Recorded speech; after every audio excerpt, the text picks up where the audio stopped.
Syria এখন যুদ্ধক্লান্ত।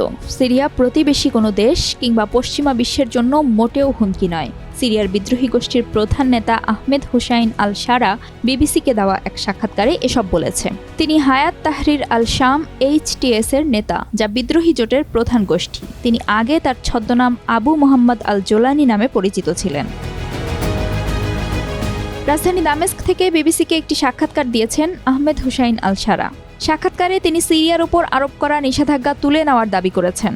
আহমেদ হুসাইন আল শারা বলেন, এখন এত কিছু ঘটে যাওয়ার পর নিষেধাজ্ঞা অবশ্যই তুলে নেওয়া দরকার, কেননা তারা অর্থাৎ পশ্চিমা বিশ্ব সাবেক শাসন কাঠামোকে লক্ষ্যবস্তু বানিয়ে নিষেধাজ্ঞা দিয়েছিল।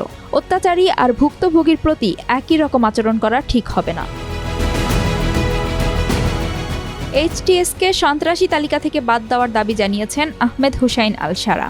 জাতিসংঘ, যুক্তরাষ্ট্র, যুক্তরাজ্য, ইউরোপীয় ইউনিয়ন সহ পশ্চিমারা আল কায়েদা থেকে বিভক্ত হয়ে আসা এই গোষ্ঠীকে সন্ত্রাসী সংগঠন হিসেবে চিহ্নিত করেছে। 2016 সালে আল কায়েদা থেকে পৃথক হয় HTS।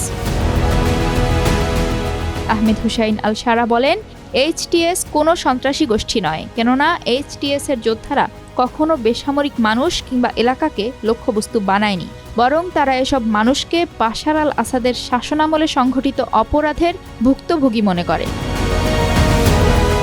সিরিয়াকে এখন আফগানিস্তানের মতো বানানোর চেষ্টা করছেন আহমেদ হুসাইন আল শারা, এমন অভিযোগ নাকচ করে দিয়েছেন বিদ্রোহীদের এই নেতা। তিনি বলেন, দুটি দেশ সম্পূর্ণ ভিন্ন, দুই দেশের ঐতিহ্য আলাদা।